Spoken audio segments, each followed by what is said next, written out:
नमस्कार दोस्तों, स्वागत है आपका आज के मुख्य समाचार में, जिसमें सबसे पहली और बड़ी खबर में आपको बताएंगे कि मध्य प्रदेश में कांग्रेस के चुनावी अभियान को प्रियंका गांधी ने दी धार। मंडला में जन आक्रोश रैली में शिवराज सरकार पर बोला जमकर हमला।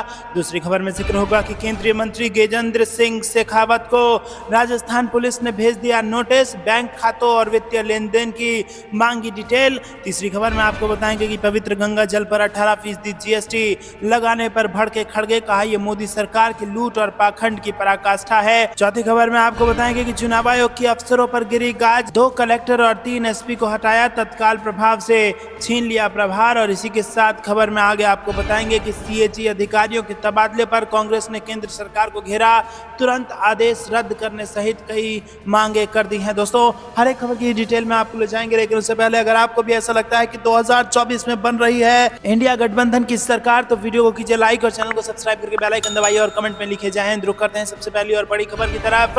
मध्य प्रदेश में कांग्रेस के चुनावी अभियान को प्रियंका गांधी ने किया शुरू। मंडला में की जन आक्रोश रैली, शिवराज सरकार पर भी बोला हमला। जी हां दोस्तों, मध्य प्रदेश में विधानसभा चुनाव के लिए रण शुरू हो गया है। चुनाव आयोग ने चुनावी कार्यक्रम का भी ऐलान कर दिया है। प्रदेश में 17 नवंबर को मतदान होगा और इसके नतीजे 3 दिसंबर को जारी किए जाएंगे। पार्टियों ने अपने अभियान का भी आगाज कर दिया है और इस क्रम में कांग्रेस की राष्ट्रीय महासचिव प्रियंका गांधी ने मंडला जिले में एक जनसभा को संबोधित किया। इस दौरान उन्होंने प्रदेश की शिवराज सरकार पर जमकर हमला बोला और कहा कि बीजेपी सरकार में आम आदमी को परेशान किया गया है, उनके अधिकारों को छीना गया। वहीं दोस्तों, जनसभा में मौजूद लोगों को संबोधित करते हुए प्रियंका गांधी ने कहा कि शिवराज सरकार में बेरोजगारी अपने चरम स्तर पर पहुंच गई है, जिसकी वजह से युवा मजबूरन पलायन कर रहे हैं। सरकारी भर्तियों में जमकर धांधलेबाजी हो रही है, किसानों से उनकी जमीनें छीनी जा रही है। अपनी जमीनों के लिए जो किसान आंदोलन करते हैं तो उन पर गोलियां चलाई जाती हैं। कांग्रेस महासचिव ने कहा है कि भारतीय जनता पार्टी पिछले 18 सालों से राज्य की सत्ता में है, लेकिन उन्होंने काम करने की बजाय प्रदेश को जमकर लूटा। हर जगह घोटाले ही घोटाले हुए। उन्होंने दावा किया कि बीजेपी की 225 महीनों की सरकार में 250 से ज़्यादा घोटाले हुए, लेकिन सरकार ने इस पर कोई कार्रवाई नहीं की। लेकिन जिन्होंने इस घोटाले के खिलाफ आवाज़ उठाई, उन्हीं की आवाज़ को शांत कर दिया गया। रुक करते हैं अगली ब्रेकिंग न्यूज़ की तरफ। केंद्रीय मंत्री गजेंद्र सिंह शेखावत को राजस्थान पुलिस ने भेज दिया नोटिस, बैंक खातों और वित्तीय लेन देन की मांगी डिटेल। जी दोस्तों, केंद्रीय मंत्री गजेंद्र सिंह शेखावत ने गुरुवार को कहा कि राजस्थान पुलिस ने उन्हें नोटिस देकर बैंक खातों और वित्तीय लेन देन का विवरण उपलब्ध कराने को कहा है। शेखावत ने मुख्यमंत्री अशोक गहलोत पर उनके खिलाफ राजनीतिक प्रतिशोध से काम करने का आरोप लगाया।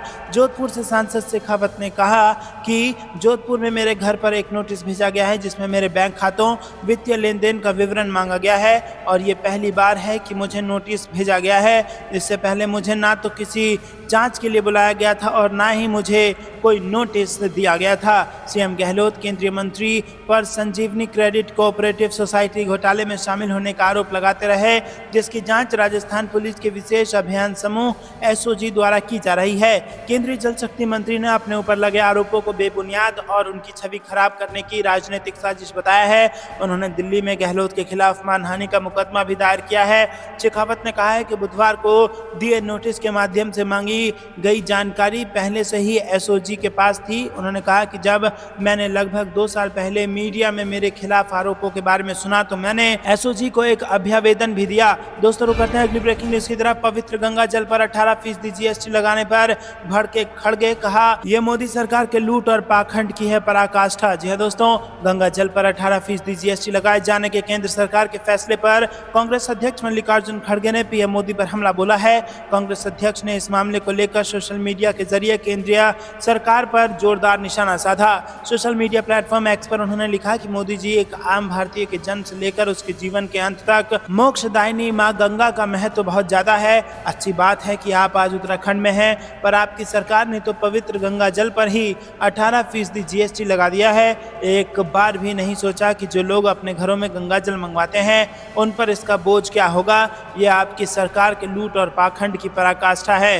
वहीं दोस्तों, बता दें कि सरकार ने साल 2016 में गंगा जल आपके द्वार योजना शुरू की थी। इसका मकसद लोगों को आसानी से शुद्ध गंगा जल उपलब्ध कराना और डाकघरों की आय बढ़ाना था। शुरुआत में ऋषिकेश और गंगोत्री से आने वाली 200 और 500 मिलीमीटर गंगा जल की कीमत क्रमशः 28 और 38 रुपए थी।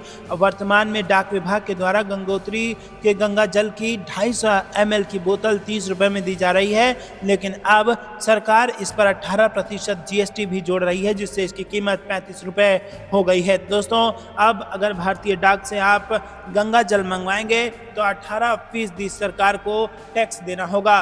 दोस्तों, रुक करते हैं अगली ब्रेकिंग न्यूज की तरफ। चुनाव आयोग के अफसरों पर गिरी गाज, 2 कलेक्टर और 3 SP को हटाया, तत्काल प्रभाव से छीना प्रभार। जी दोस्तों, विधानसभा चुनाव की आदर्श आचार संहिता लागू होते ही चुनाव आयोग का डंडा चलना शुरू हो गया है। बुधवार रात 9 बजे भारत निर्वाचन आयोग के निर्देश पर 2 जिलों के कलेक्टर और 2 जिलों के पुलिस अधीक्षकों को तत्काल प्रभाव से हटा दिया गया है। दोस्तों, आयोग के निर्देश पर राज्य सरकार ने चारों अधिकारियों के स्थानांतरण आदेश भी जारी किए और उनके अधीनस्थ अधिकारियों को तत्काल प्रभार भी सौंप दिया गया। जिला पंचायत CEO को कलेक्टर का प्रभार सौंपते हुए दोनों कलेक्टरों को राज्य मंत्रालय बुला लिया गया है और अतिरिक्त पुलिस अधीक्षकों को SP का प्रभार सौंपा गया है।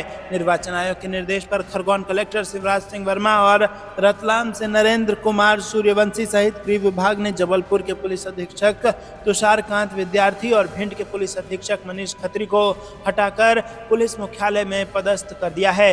रुक करते हैं अगली ब्रेकिंग न्यूज की तरफ। CAG अधिकारियों के तबादले पर कांग्रेस ने केंद्र सरकार को घेरा, तुरंत आदेश रद्द करने सहित की कई मांग। जी दोस्तों, आपको बता दें कि कांग्रेस ने भारत के नियंत्रक एवं महालेखा परीक्षक के 3 अधिकारियों को स्थानांतरित करने के लिए केंद्र सरकार की आलोचना की है। उसने कहा है कि भाजपा चुप्पी और धमकी की आड़ में माफिया शैली में काम कर रही है। यदि कोई इसके भ्रष्टाचार के तौर तरीके को सामने लाता है तो उसे धमकी दी जाती है या फिर हटा दिया जाता है। कांग्रेस ने मांग की है कि तबादला आदेश तुरंत रद्द किया जाए और अधिकारी CAG के पास वापस आएं और उन्होंने ये भी मांग की है कि द्वारका एक्सप्रेसवे, भारतमाला और आयुष्मान भारत से संबंधित मेगा घोटालों में कार्रवाई की जानी चाहिए, जो संसद के मानसून सत्र के दौरान उजागर हुए थे। दोस्तों, रुक करते हैं अगली ब्रेकिंग न्यूज की तरफ। सभी जातियों को मिलेगा अधिकार और सम्मान, अखिलेश यादव ने की जातीय जनगणना की मांग। जी दोस्तों, सपा प्रमुख और यूपी के पूर्व मुख्यमंत्री अखिलेश यादव ने जातीय जनगणना की अपनी मांग जारी रखी है।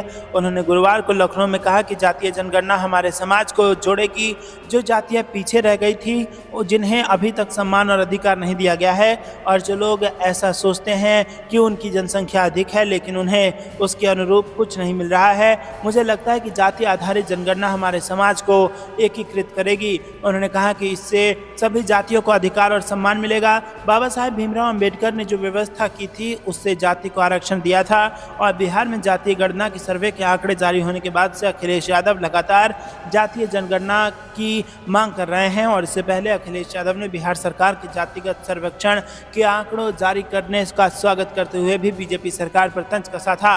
अखिलेश यादव ने कहा था कि बीजेपी सरकार राजनीति छोड़े और देशव्यापी जातिगत जनगणना करवाए और उन्होंने कहा था कि जातिगत जनगणना 85 से 15 के संघर्ष का नहीं बल्कि सहयोग का नया रास्ता खोलेगी और जो लोग प्रभुत्वकामी नहीं हैं बल्कि सबके हक के हिमायती हैं वो इसका समर्थन भी करते हैं और स्वागत भी। जो सच में अधिकार दिलवाना चाहते हैं वो जातिगत जनगणना करवाते हैं। सपा प्रमुख ने बीते दिन भी बीजेपी को घेरा था। दरअसल सपा मुखिया अखिलेश यादव बुधवार को जयप्रकाश नारायण की प्रतिमा पर माल्यार्पण करने JPNIC गए थे और उन्हें अंदर जाने से रोकने के लिए गेट बंद कर ताला लगा दिया गया था, जिस पर अखिलेश यादव अपने समर्थकों के साथ गेट फांद कर अंदर कूद गए और माल्यार्पण किया। इसके बाद अखिलेश यादव ने कहा था कि जब लोकतंत्र में लोकनायक के माल्यार्पण के लिए बाधाएं खड़ी की जाएं तो लोकतंत्र किस काम का। बीजेपी सपा का रास्ता नहीं रोक सकती। बीजेपी सरकार ने लोकनायक जयप्रकाश नारायण की प्रतिमा और संग्रहालय की क्या दुर्गति की है, सारे देश प्रदेश को ये देखना चाहिए। ये एक स्वतंत्रता सेनानी का भी अपमान है और समाजवादी चिंतक का भी। और आज़ादी की जंग में भाग न लेने वाली बीजेपी स्वतंत्रता के संघर्ष का मोल क्या जाने। दोस्तों, रुक करते हैं अगली ब्रेकिंग न्यूज़ की तरफ। बीजेपी हाईकमान अंधा, बहरा और तानाशाह चौथी सूची में भी नाम नहीं होने से सागर के पूर्व सांसद नाराज और दिया ऐसा बयान। जी दोस्तों, मध्य प्रदेश में चुनाव की तारीखों का ऐलान हो गया है और इसी के साथ भाजपा ने प्रत्याशियों की जो लिस्ट जारी की है उससे बीजेपी में जबरदस्त हड़कंप मच गया है। बगावती सुर आए दिन सुर्खियों में है और अब एक और खबर आ रही है जहां पर अपने ही पूर्व सांसद नाराज चल रहे हैं और उन्होंने कह दिया है कि भाजपा हाईकमान अंधा, बहरा और तानाशाह है। जी हाँ दोस्तों, ये भाषा किसी विपक्ष के नेता की नहीं बल्कि भाजपा के अपने ही नेता की है। भाजपा की चौथी लिस्ट आने के बाद के नेताओं की बगावत नाराजगी देखने को मिलने लगी है और टिकट कट जाने से कुछ नेता संगठन के खिलाफ खुलकर तो कुछ मन में विरोध पाले हुए हैं। हालांकि चुनाव में अभी 1 महीने का वक्त है और इस बीच कई और बगावती चेहरे अपनी ही पार्टी के खिलाफ आवाज उठा सकते हैं। ऐसे ही एक नेता सागर की बंडा विधानसभा से अपने बेटे को टिकट मांग रहे पूर्व सांसद लक्ष्मी नारायण यादव नाराज हैं। पूर्व सांसद लक्ष्मी नारायण यादव और बंडा से दावेदारी कर रहे उनके बेटे सुधीर यादव ने निवास पर एक बैठक बुलाई, जिसमें पूर्व सांसद ने मीडिया से चर्चा करते हुए भारतीय जनता पार्टी के आला कमान पर निशाना साधा और मीडिया के सवाल का जवाब देते हुए उन्होंने कहा कि भाजपा का हाईकमान अंधा, बहरा और तानाशाह है। भारतीय जनता पार्टी ने चौथी लिस्ट जारी की थी और इस सूची में जिले के सभी मंत्रियों के टिकट के साथ सागर और नरियावली सीट से चौथे बार पुराने विधायकों पर भरोसा जताया है। रुक करते हैं ब्रेकिंग न्यूज की तरफ। तय हो रेल मंत्रालय और केंद्र सरकार की जवाबदेही। बक्सर ट्रेन एक्सीडेंट पर बोले मल्लिकार्जुन खड़गे, हादसे पर भी जताया दुख। जी हाँ दोस्तों, बिहार के बक्सर जिले में बुधवार को देर रात हुए रेल हादसे पर कांग्रेस अध्यक्ष मल्लिकार्जुन खड़गे ने दुख जताया है। साथ ही उन्होंने रेल मंत्रालय और केंद्र सरकार पर भी हमला बोला और कहा कि इनकी जवाबदेही तय होनी चाहिए। वहीं असम के मुख्यमंत्री हिमंत विश्व शर्मा ने भी हादसे को लेकर शोक व्यक्त किया और कहा कि राज्य सरकार हालात पर बारीकी से नजर बनाए हुए है। बक्सर जिले में रघुनाथपुर स्टेशन के पास देर रात Anand Vihar Kamakhya north east express train के 6 डिब्बे पटरी से उतर गए थे, जिसमें कम से कम 4 लोगों की मौत हो गई है और कई लोग घायल हो गए हैं। खड़गे ने इस हादसे में मारे गए लोगों के परिवारों के प्रति गहरी संवेदना व्यक्त की और घायलों की शीघ्र स्वस्थ होने की कामना की। उन्होंने एक्स पर पोस्ट कर कहा कि नई दिल्ली से असम जाने वाली नॉर्थ ईस्ट एक्सप्रेस के बिहार के बक्सर में पटरी से उतर जाने की खबर बेहद पीड़ादायक है। ये भयावह हादसे में कई लोगों ने अपनी जान गंवाई और 100 से ज्यादा लोग घायल हो गए हैं। खड़गे ने कहा कि हम मृतकों के परिजनों के प्रति अपनी गहरी संवेदनाएं व्यक्त करते हैं। दोस्तों रुक करते हैं ब्रेकिंग न्यूज की तरफ। ब्रिजभूषण सिंह ने लिया योगी से पंगा, सीएम के बुलडोजर एक्शन का किया विरोध। जी हाँ दोस्तों, आपको बता दें कि सांसद ब्रिजभूषण शरण सिंह ने उत्तर प्रदेश में माफिया और अराजक तत्वों समेत अपराधियों पर हो रहे बुलडोजर कार्रवाई का विरोध किया है। दरअसल गोंडा जिले बस्ती होकर गोरखपुर जा रहे सांसद ब्रिजभूषण शरण सिंह ने यूपी में सीएम योगी के बुलडोजर कार्रवाई का विरोध कर दिया। दोस्तों आपको क्या कुछ लगता है कमेंट में बताइए। रुक करते हैं अगली ब्रेकिंग न्यूज की तरफ। बीजेपी सांसद के काफिले पर हमला, पथराव में बाल बचे पार्टी के लोग ही बताए जा रहे हैं हमलावर। जी दोस्तों, बीजेपी सांसद देवजी एम पटेल के काफिले पर कुछ लोगों ने बुधवार को पथराव किया। पुलिस के मुताबिक ये लोग राजस्थान में 25 नवंबर को होने वाले विधानसभा चुनाव के लिए सांचार सीट से देवजी एम पटेल के नामांकन का विरोध कर रहे हैं। उन्होंने बताया कि इस हमले में देवजी पटेल बाल बच गए हैं। वहीं दोस्तों उनके वाहन समेत काफिले में कुछ वाहन क्षतिग्रस्त हो गए हैं। हमलावरों के खिलाफ सांचौर थाने में प्राथमिकी दर्ज कर दी गई है। रुक करते हैं अगली ब्रेकिंग न्यूज की तरफ। मध्य प्रदेश में टिकट नहीं मिलने से नाराज सुधीर यादव का बीजेपी से इस्तीफा, दूसरी पार्टी का थाम सकते हैं दामन। जी हाँ दोस्तों, मध्य प्रदेश के सागर जिले में बंडा विधानसभा सीट से टिकट नहीं मिलने के बाद बगावती तेवर अपनाए भाजपा नेता सुधीर यादव ने पार्टी से इस्तीफा दे दिया है। उन्होंने फेसबुक पेज पर पोस्ट डालकर इस्तीफे का ऐलान किया और सुधीर यादव सागर जिले में यादवों के बड़े नेता हैं और उनके स्थिति पर से भाजपा की मुश्किलें बढ़ सकती है। यादव समाज का वोट बैंक भाजपा से छिटक सकता है। 2 दिन पहले उन्होंने कांग्रेस और आम आदमी पार्टी के लोगों के संपर्क में होने की बात कही थी। सुधीर यादव निर्दलीय या अन्य किसी पार्टी से चुनावी मैदान में उतर सकते हैं। उनके पिता और पूर्व सांसद लक्ष्मी नारायण यादव ने सुधीर यादव के साथ अन्याय होने की बात कही थी। वहीं विद्रोह कर चुनाव लड़ने के लिए बोला था, तब सुधीर यादव ने कहा था कि वो लोगों से सलाह मशविरा कर रहे हैं। रुक करते हैं अगली ब्रेकिंग न्यूज की तरफ। लाठीचार्ज और घसीट कर गिरफ्तार करने का विरोध, केंद्रीय गृह मंत्री अमित शाह का फूका पुतला। रोहतक में आशा वर्करों का प्रदर्शन। जी दोस्तों, यहाँ पर रोहतक में केंद्रीय गृह मंत्री अमित शाह को ज्ञापन देने जा रही आशा वर्करों पर लाठीचार्ज करने व घसीट कर गिरफ्तार करने पर विरोध प्रदर्शन किया गया। इस दौरान केंद्रीय गृह मंत्री अमित शाह का पुतला फूका गया। साथ ही कहा कि अब यह आंदोलन तेज होगा। उन्होंने प्रदर्शन को 20 अक्टूबर तक बढ़ा दिया और कहा कि 18 अक्टूबर को भाजपा कार्यालय का घेराव किया जाएगा। दोस्तों रुक करते हैं अगली ब्रेकिंग न्यूज की तरफ। तेलंगाना चुनाव से बड़ी खबर, केटी रामाराव ने अमित शाह के बयान पर याद दिलाया संसद का भाषण और किया तीखा पलटवार। जी दोस्तों, तेलंगाना में सत्तारूढ़ भारतीय राष्ट्र समिति के कार्यकारी अध्यक्ष केटी रामाराव ने बुधवार को कहा कि केंद्रीय गृह मंत्री अमित शाह को अपने बयान के लिए राज्य सरकार और लोगों से माफी मांगनी चाहिए। बता दें कि अमित शाह ने एक दिन पहले आदिलाबाद में एक सार्वजनिक रैली को संबोधित करते हुए आरोप लगाया था कि तेलंगाना के मुख्यमंत्री के चंद्रशेखर राव का दावा है कि उनका राज्य देश में पहले नंबर पर है, जबकि राज्य भ्रष्टाचार के साथ ही महिलाओं और बच्चों के खिलाफ अपराध और किसानों की आत्महत्या की संख्या में पहले स्थान पर है। रुक करते हैं अगली ब्रेकिंग न्यूज की तरफ। मेरे काम का कोई नाम लेने वाला नहीं, सीएम नीतीश का मोदी सरकार पर हमला, कहा केंद्र वाला अंड बंड प्रचार करता है। जी हाँ दोस्तों, आपको बता दें कि बिहार के मुख्यमंत्री सीएम नीतीश कुमार ने एक बार फिर बीजेपी पर हमला किया है। कहा है कि आजकल तो लोग अंड बंड बोलने लगता है, पहले कुछ था यहाँ मगर काम को भूलिए नहीं। सीएम नीतीश ने जीविका दीदी के बारे में कहा कि जीविका के तहत महिलाओं को काम दे रहे हैं और दिल्ली वाला जीविका दीदियों को कुछ देर उल्टा पुल्टा करवाना चाहता है। आजकल केंद्र वाला अंड बंड प्रचार करेगा। उन्होंने कहा कि मेरा काम का कोई नाम लेने वाला नहीं है। तो दोस्तों, यहाँ पर आपको बता दें कि केंद्र सरकार से नाराजगी व्यक्त की है और केंद्र सरकार को घेरने का प्रयास किया है नीतीश कुमार ने। रुक करते हैं अगली ब्रेकिंग न्यूज की तरफ। बिल्किस बानो केस के दोषी आखिर माफी के योग्य कैसे बने, सुप्रीम कोर्ट ने पूछा सवाल। जी हाँ दोस्तों, सुप्रीम कोर्ट के सवाल ने एक बार फिर से बीजेपी की नींद उड़ा दी है। सुप्रीम कोर्ट ने बिल्किस बानो के आरोपियों और 2002 के गुजरात दंगों के दौरान उसके परिवार के 7 सदस्यों की हत्या के 11 दोषियों की समय पूर्व रिहाई को चुनौती देने वाली याचिकाओं पर गुरुवार को अपना फैसला सुरक्षित रख लिया है। हालांकि बिल्किस बानो के दोषियों की समय से पहले रिहाई को चुनौती देने के मामले में सुप्रीम कोर्ट ने सवाल किया कि आखिर ये दोषी माफी के योग्य कैसे बने। दरअसल पिछले साल गुजरात सरकार द्वारा रिहा किए गए 11 दोषियों को 2002 के गुजरात दंगों के दौरान हत्या के 14 मामलों और 3 सामूहिक रेप का दोषी पाया गया था। और सुनवाई के दौरान सुप्रीम कोर्ट ने कहा कि हम सजा में छूट की अवधारणा के खिलाफ नहीं है, क्योंकि कानून में इसे स्वीकार किया गया है, लेकिन ये स्पष्ट किया जाना चाहिए कि ये दोषी कैसे माफी के योग्य बने। सुप्रीम कोर्ट ने आगे पूछा कि उन दोषियों को बहुत दिनों की पैरोल का भी मौका मिला था, क्या ऐसे कुछ दोषियों को विशेषाधिकार दिया जा सकता है। रुक करते हैं अगली ब्रेकिंग न्यूज की तरफ। छत्तीसगढ़ चुनाव से बड़ी खबर, कांग्रेस प्रत्याशियों की सूची पर कुमारी सैलजा का बड़ा बयान, कहा 75 सीटें जीतने का है हमारा लक्ष्य। जी हाँ दोस्तों, यहाँ पर छत्तीसगढ़ कांग्रेस की प्रभारी कुमारी सैलजा ने कहा कि केंद्र की नरेंद्र मोदी सरकार पिछड़े वर्ग के आरक्षण की केवल लुभावनी बातें करती है, लेकिन जब कुछ देने की बात आती है तो वो पीछे हट जाती है। छत्तीसगढ़ में सर्वसम्मति से विधेयक पास हुआ जिसमें 76% आरक्षण हमने विभिन्न वर्गों को दिया।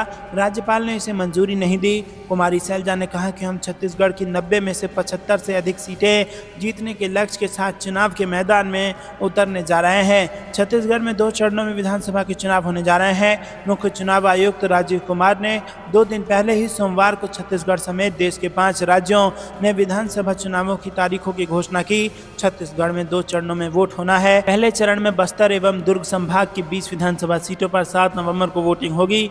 बाकी की 70 सीटों पर 17 नवंबर को लोग मतदान करेंगे। सभी राज्यों में 3 दिसंबर को एक साथ मतगणना करवाई जाएगी। रुक करते हैं अगली ब्रेकिंग न्यूज की तरफ। बीजेपी के 2 पूर्व विधायकों ने सिद्धारमैया से की मुलाकात, कांग्रेस में शामिल होने की जताई इच्छा। जी दोस्तों, भारतीय जनता पार्टी के पूर्व विधायक MP कुमार स्वामी और रामप्पा लमानी ने बुधवार को कर्नाटक के मुख्यमंत्री सिद्धारमैया से उनके आधिकारिक आवास पर मुलाकात की और कांग्रेस में शामिल होने की इच्छा व्यक्त की। इससे पहले बीजेपी की पूर्व विधायक पूर्णिमा श्रीनिवास ने 20 अक्टूबर को कांग्रेस में शामिल होने की इच्छा के संबंध में घोषणा की थी।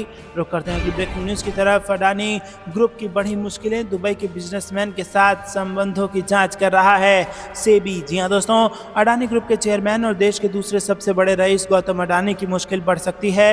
रॉयटर्स की रिपोर्ट के अनुसार market regulator SEBI Adani group और Gulf Asia trade and investment fund के संबंधों की जांच कर रहा है, ताकि ये देखा जा सके कि शेयर स्वामित्व नियमों का उल्लंघन हुआ या नहीं। सूत्रों ने कहा कि इस फंड को gulf Asia trade and investment कहा जाता है। है।